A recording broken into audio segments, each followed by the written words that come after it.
Halo Sobat Nime, gas lagi Magic Emperor, langsung aja gaskun.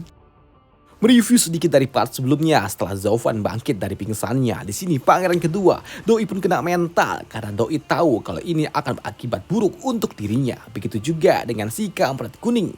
Terlebih ketika ia melihat kalau Zauvan ternyata tidak berpengaruh terhadap skill racun terkuat yang ia miliki. Dan itu membuat si kampret kuning ini memutuskan untuk kabur. Ya, melihat si kampret ini kabur di sela-sela pertarungannya dengan Zauvan. Di sini Zauvan dengan skill biasanya aja ia dapat menghantam si kampret kuning itu yang mencoba untuk kabur dari dirinya. Dan di dalam kondisi yang tidak menguntungkan, si kampret kuning ini ia hanya dapat pasrah. Ditambah ketika ia mendengar Zauvan berujar, "Ho, kau telah bermain-main dengan diriku dan kau ingin kabur seenaknya? Hah, tidaklah mungkin." Ya, mendengar apa yang dikatakan oleh Zauvan membuat si kampret kuning ini, ia hanya dapat berujar, "Plan Zau, ampuni aku. Pangeran kedua lah yang telah memaksaku untuk itu." Dihantam. Sebelum si kampret itu menyelesaikan bicaranya, ia dihajar oleh Zauvan. "Kita sama-sama tahu bukan, aku bukan orang bodoh. Jadi kau tidak perlu bicara yang sudah jelas, bodoh.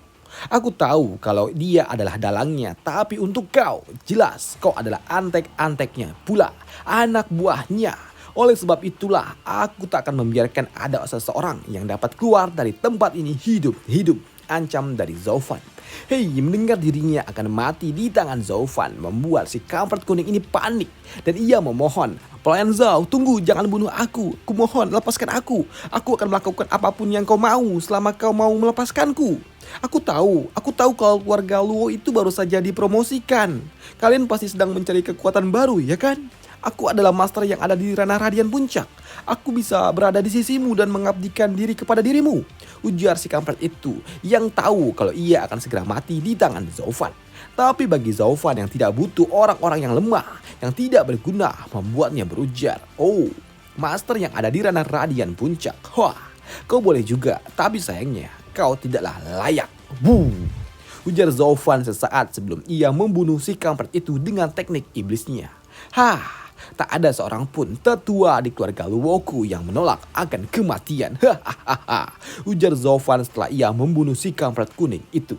Sedangkan untuk pangeran kedua dan juga rombongan melihat Zauvan yang dapat dengan sangat mudah membunuh master yang ada di ranah radian, membuatnya benar-benar tidak tahu tentang apa yang harus ia lakukan lagi. Dan itu membuatnya hanya dapat berujar, "Pelayan Zau, pelayan Zau." Ya, hanya itulah yang dapat diucapkan oleh pangeran kedua dengan terbata-bata. "Pelayan Zau, aku tahu ini salahku. Aku bersumpah aku tidak akan melakukannya lagi. Jadi bisakah kau melepaskanku untuk kali ini?" Minta pangeran kedua yang takut akan kematian. Tapi untuk Zauvan, ya, cuman digituin doang oleh Zauvan. Pangeran kedua langsung shock, takut hingga sampai terhempas hanya karena gurauan kecil dari Zauvan. Lain kali, kau katakan lain kali. Ya, jika ada lain kali, jika ada kesempatan kedua, sudah jelas kematian si kampret kuning itu pasti akan terlihat lebih menyenangkan daripada kematianmu, bocah. Paham kau? Tapi untuk menjaga martabat dari si kampret itu, baiklah, aku akan memaafkan dirimu. Tapi setelah aku memberikan kau beberapa pelajaran kecil. Maka dari itu, kini untuk memberitahu kepada pangeran kedua tentang siapa lawan yang sudah coba untuk ia usik, kini Zauvan ia pun mengangkat tangannya ke udara dan Zauvan ia pun menghentakkan kekuatannya ke tanah yang memberikan efek ledakan ki yang sangat dahsyat yang dapat menghancurkan seluruh kediaman milik pangeran kedua. Dan itu juga memberikan efek benturan yang sangat kuat hingga terasa ke dalam kediaman milik yang mulia Kaisar. "Buset, apa yang terjadi sekarang?" ujar Kaisar yang kaget dengan suara dan juga getaran yang ia rasakan. Namun di sini penjaga pun berujar, "Yang mulia, yang kami tahu getaran itu berasal dari kediaman pangeran kedua." Hei, mendengar hal itu membuat Kaisar pun bertanya-tanya, "Edan, apa yang dilakukannya kali ini? Cepat kau pergi dan cari tahu," ujar Kaisar kepada para penjaga. Dan untuk Tuan Sima yang saat ini bersama dengan Kaisar, ia pun juga berujar, "Yang mulia, yang barusan itu bukanlah keributan kecil. Bolehkah saya pergi memeriksanya pula?" Tanya Tuan Sima. "Ya, saya khawatir telah terjadi sesuatu yang buruk," tambah Tuan Sima. Iya, sesaat setelah Kaisar memberikan sebuah instruksi. Di sini, Tuan Sima ia pun langsung pergi menuju ke arah kediaman pangeran kedua. Sedangkan di sisi lain di kediaman Perdana Menteri Zugi, saat ini ia berujar, haha, anak muda itu sungguh sangat berani. Monster kecil itu sungguh tidaklah mudah untuk dilawan, bahkan untuk orang seperti diriku ini. Meskipun begitu, bocah bodoh itu, dia malah berani-beraninya memprovokasi iblis kecil itu. Memang dasar bodoh, bocah bodoh yang kurang akan pengetahuan. Dan menurutku, pelajaran yang akan diberikan oleh iblis kecil itu, pasti itu adalah sebuah pelajaran yang sangat kejam, yang tidak akan pernah bisa dilupakan. Hahaha, ujar Perdana Menteri Zugi. Sedangkan di sisi lain di kediaman Bangsawan Agung Lembah Yoming, di sini Patriark Lembah Yoming ia pun berujar, bocah bodoh itu. Akhirnya dia bergerak juga dan telah dihancurkan. Bocah itu sungguh sangat gegabah.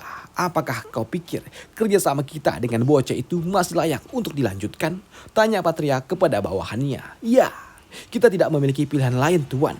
Bocah Yu ini ia juga berujar kalau Lembah Yoming tidak memiliki pilihan lain selain memihak kepada pangeran kedua. Karena memang dari ketiga pangeran itu, putra mahkota dia terlalu cerdas. Sedangkan untuk pangeran ketiga dia terlalu lemah. Dan sisanya hanyalah pangeran kedua lah. Dan dialah yang paling layak untuk dijadikan pion untuk kita, ujar bocah ini.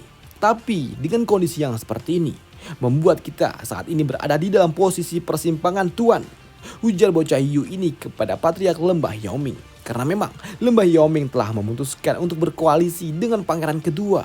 Tapi kampretnya pangeran kedua ia malah bertindak gegabah dengan cara menyerang Zaufan. Sial. Bagaimana bisa kami sampai harus berakhir di dalam posisi yang seperti ini, ujar Patriark Lembah Yoming. Sedangkan untuk pangeran kedua, doi pun tertangkap oleh Zaufan. Ya, di dalam kondisi yang menyedihkan itu, di sini Zaufan ia juga berujar, jadi kau ingin menjadi kaisar, ya kan? Tapi sekarang aku akan melepaskan rasa hormat yang kau miliki. Aku akan mencambukmu di jalanan ibu kota dan menuduhmu atas semua penghinaan yang bisa kau bayangkan.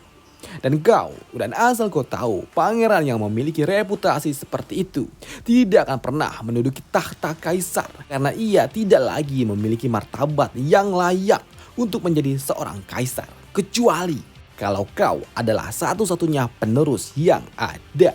Ya, mendengar apa yang dikatakan oleh Zaufan sempat menotis pangeran kedua. Karena di sini Zaufan secara tidak langsung ia memberikan saran kepada pangeran kedua tentang apa yang harus ia lakukan. Maka dari itu, ketika ia tahu apa yang harus ia lakukan di masa depan untuk mendapatkan tahta, membuatnya berujar, Zaufan, kumohon jangan bunuh aku. Jangan lakukan hal itu kepadaku. Jika tidak, aku tidak lagi bisa menjadi seorang pangeran. Mohon pangeran kedua. Sedangkan untuk gadis Yun Shuang yang melihat Zaufan yang sangat kejam mencoba untuk mematahkan semangat juang milik pangeran kedua, membuatnya berujar, ya, aku sekarang paham apa yang dikatakan oleh kakek tentang pelayan Zhao itu. Dia memang bukan cuma jahat, tapi dia juga merupakan seorang bencana. Dia adalah eksistensi yang pernah ada untuk menyiksa orang lain. Namun di sisi lain, pangeran ketiga yang telah tiba, doi pun langsung berteriak dengan keras, saudara Zaufan, kumohon, bermurah hatilah kepada diriku dan maafkanlah kakak kedua. Melihat pangeran ketiga yang datang, di sini Zaufan pun berujar, wah, gendut. Ternyata kau adalah adik yang baik hati ya. Aku yakin kau sudah paham dengan watak yang aku miliki, ya kan? Tapi kakak keduamu ini, dia sampai-sampainya berani-beraninya sampai menculikku. Sembari plak menggampar pangeran kedua, Zaufan pun kembali berujar, aku hanya ingin menyiksanya dan mengaraknya ke jalanan kota.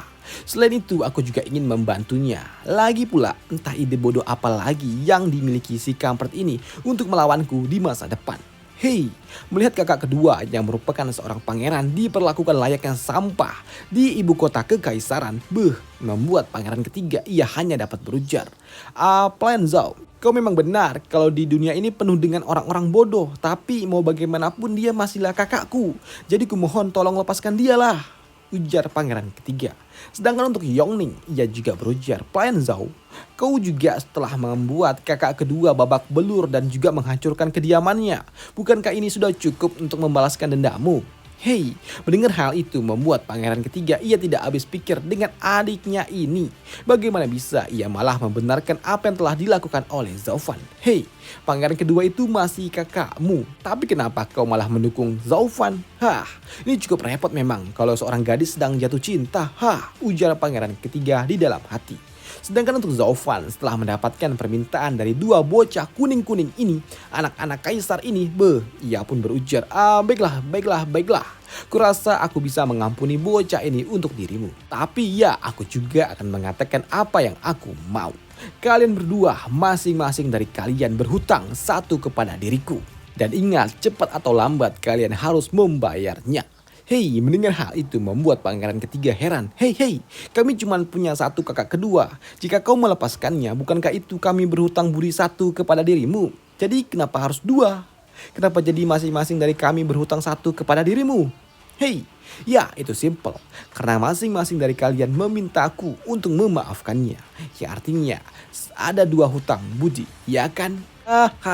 Saat waktunya tiba dan aku butuh bantuan kalian, sebaiknya kalian membayar hutang itu, ujar dari Zaufan. Sedangkan untuk pangeran ketiga yang tahu sikap dari Zaufan yang memang kampret, ia hanya dapat berujar, dasar bocah licik. Tapi di sini Zaufan yang telah mendapatkan apa yang ia mau, ia pun juga berniat untuk mengakhiri ini semua. Baiklah, kita sudahi aja sampai di sini. Saat aku membutuhkan bantuan kalian nanti, aku akan mendatangi kalian dan untuk di tempat ini, bagiku ini sudah usai dan selamat tinggal, ujar Zaufan sembari meninggalkan tempat ini. Tapi di sini Yongning yang melihat gadis imut Shuang ada bersama Zaufan, ia berujar, hei tunggu, dan celap. Shuang, ya Tuan Putri Yongning, ia langsung memeluk Shuang dan berujar, aku dan Shuang adalah bersaudara dan kami ingin temu sapa dulu karena kami sudah lama tidak berjumpa. Shuang, kau pasti takut kan atas kejadian ini? Sebagai saudaramu, sudah sewajarnya aku akan menjagamu, ujar Yongning ini. Namun ketika Shuang ingin berkata sesuatu, mulutnya pun langsung ditutup oleh Yongning. Ditambah ketika Yongning juga berujar, saudara ketiga, kau bisa pergi duluan, hus sana. Hei, untuk pangeran ketiga, ia pun paham apa maksud dari adiknya itu. Hei, Yongning, sudah cukup. Kau pikir aku tidak tahu rencanamu, Kau berusaha kabur dengan cara yang serealistis mungkin ya, bocah. Sekalipun kau kabur bersama Nona Shuang kembali ke tempat pendeta agung, tetap saja ayah pasti akan mengirimkan penjaga untuk menyeretmu pulang. Mendengar hal itu di sini Zaufan ia pun berujar, oi bocah besar, kurasa kau sudah salah paham.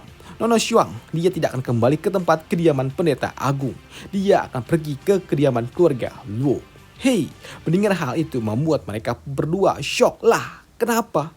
Namun setelah mereka mendengar penjelasan dari Zaufan dan hal itu juga dibenarkan oleh gadis imut Shuang, disinilah pangeran ketiga ia pun paham. Baiklah Nona Yun.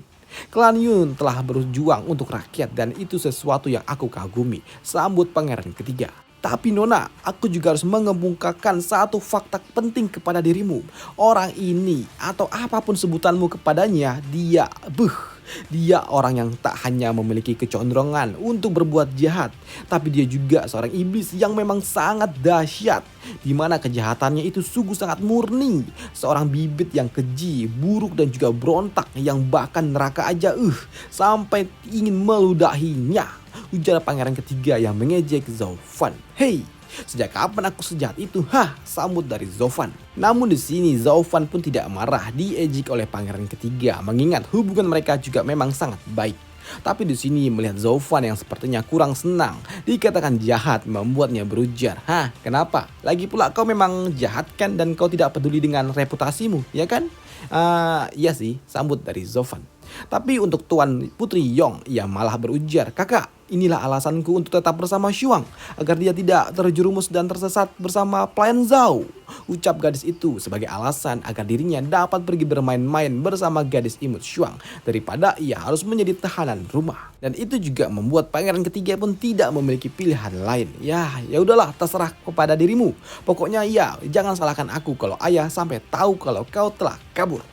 Sedangkan untuk Zaufan, ia pun tidak peduli Putri Yongning ini mau ikut ataupun tidak. Tapi putri kecil ini siapa tahu anak kesayangan kaisar ini mungkin saja ia memiliki kegunaan nantinya di masa depan, pikir dari Zaufan. Dan kini Zhao Fan ia pun berpamitan kepada pangeran ketiga karena mereka akan segera pulang kembali ke kediaman keluarga Luo. Selain itu, di sini Zhao Fan pun juga berujar di dalam hati untuk pangeran kedua. Di saat ia putus asa, aku telah memberikannya saran yang sangat bagus untuk dirinya dengan berujar bunuh sisanya dan kau akan menjadi penerus tunggal. Dan aku juga penasaran apakah si gendut itu menyadari kalau aku telah memberikan saran kepada pangeran kedua. Tapi ya sudahlah, aku juga tidak peduli. Itu bukanlah masalah bagi diriku, pikir dari Zhao Fan. Namun yang menarik, permainan perebutan takhta telah dimulai. Dan untuk pangeran ketiga, sepertinya dia tidaklah sebodoh yang terlihat dari penampilannya yang seperti ini. Dan tak lama setelahnya, kini di kediaman keluarga Luo, Zhao Fan yang datang bersama dengan dua orang gadis kecil. Ia pun berujar kepada Yun Xiang, ini adalah putri Yongning yang pernah kau temui. Dan yang di sebelahnya adalah Nona Yun Shuang yang berasal dari kediaman pendeta agung. Antar mereka ke dalam ruangan mereka dan aku akan mengasingkan diri selama 3 hari, ujar Zhao Fan kepada Yun Xiang. Maka dari itu, kini Yun Xiang ia pun membawa mereka menuju ruangannya. Namun di dalam perjalanan itu juga, di sini Yun Xiang ia pun bertanya kepada gadis Shuang, Nona Shuang, apakah Anda sungguh dapat membaca takdir? Dan begitu hal itu dibenarkan oleh gadis imut Shuang, kini Yun Xiang tiba-tiba saja ia menjadi agresif dan berujar, Nona, kalau begitu apakah Nona dapat mengetahui pernikahan yang telah ditakdirkan untuk diriku? Minta Yun Xiang dengan antusiasnya.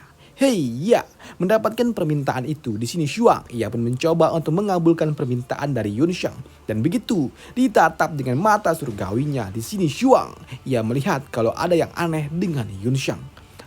Ini sungguh sangat aneh. Pernikahan Nona Luo ini seharusnya sudah lama berlalu. Memang tidak buruk, tapi pernikahannya dipatahkan pada satu titik waktu. Mungkin saja ini ada kaitan dengan dirinya. Maka dari itu, Nona Yun Xiang, maafkan saya. Tapi ya saya tidak dapat melihat pernikahan Anda. Hei, mendengar hal itu tentu saja membuat Yun Xiang bertanya-tanya. Kenapa? Ada apa? Nona Yun Xiang, pernikahan Anda seharusnya telah terjadi 8 tahun silam. Tetapi karena pelayan Zhao lah yang berada di luar takdir, dialah yang telah merubahnya dan hal ini mendorong kepada takdirmu yang telah berubah. Hingga aku tidak bisa lagi melihatnya, sambut gadis imut itu. Mendengar hal itu, mendengar dirinya tidak akan menikah akibat ulah dari Zhao Fan, tidak membuat Yun Xiang sedih ataupun kesal. Apa maksudmu dia telah mematahkan pernikahanku yang sudah ditakdirkan? Dan berarti dialah yang bertanggung jawab, ya kan? Iya, mungkin saja, sambut gadis Shuang ini yang bingung, ia harus jawab apa. Dan kini ketiga gadis ini mereka menghabiskan waktu bersama dan membicarakan soal jodoh mereka yang sedang entahlah. Sedangkan di sisi lain saat ini pendeta agung ia pun ditangkap oleh sosok misterius yang menggunakan jubah warna coklat. Ya, di dalam kondisi yang seperti ini, tetua agung ia juga mendapatkan ucapan dari seseorang yang berujar, pendeta agung, kau sungguh kelewatan. Tidak, Lan Yunku selalu memperjuangkan rakyat dan kami tidak pernah kelewatan. Justru kalianlah yang kelewatan, ujar pendeta agung ini dengan kondisi tubuh yang terikat dipasung di sebuah kayu. Tapi di sini sosok misterius itu pun kembali berujar, hei, apakah kau sudah mengatakan kepada siapapun termasuk Zhao Fan? Tidak. Masalah itu terlalu berbahaya dan tidak bisa disebarluaskan. Aku tidak pernah membahayakan orang biasa, sambut Pak Tua itu. Ya, mendengar hal itu tiba-tiba saja celap. Pak Tua itu pun diserang tepat di bagian jantungnya dengan semacam rantai atau pedang yang memang tidak terlihat begitu jelas. Namun yang jelas itu akan membunuhnya. Bahkan setelah kematian Pak Tua Yun itu, sosok misterius ini ia kembali berujar, karena dia tidak mau berbicara, permainan ini masih berlanjut. Ya, permainan apa? Entah, mari kita lihat nanti. Waduh. Sedangkan di sisi lain, Zhao Fan ia pun memasang susunan formasi arai kuno. Ya, bocah ini memang layak disebut sebagai putra mahkota. Dia memiliki harta yang sangat berlimpah. Tapi aku juga puas dengan benda yang satu ini. Sudah waktunya bagi diriku untuk kembali memurnikan tubuhku lagi. Namun dibandingkan dengan pengalamanku saat memurnikan lengan kilin, sesuatu yang seperti ini bukanlah apa-apa bagi diriku. Ujar Zofan yang akan memasang sayap kupu-kupu dari binatang spiritual roh kepada dirinya yang untuk digunakan menggantikan sayap guntur yang memang udah copot sebelah. Waduh. Dan selesailah alur cerita dari Magic Emperor minggu ini dan sampai jumpa di part selanjutnya. Di mana? Di part selanjutnya atau 2 atau 3 minggu lagi lah Zofan ia akan bertarung dengan sosok misterius itu nantinya. Dan itu bakal epic. Tapi mungkin ya 2 atau 3 minggu lagi lah. Dan sampai jumpa. Bye.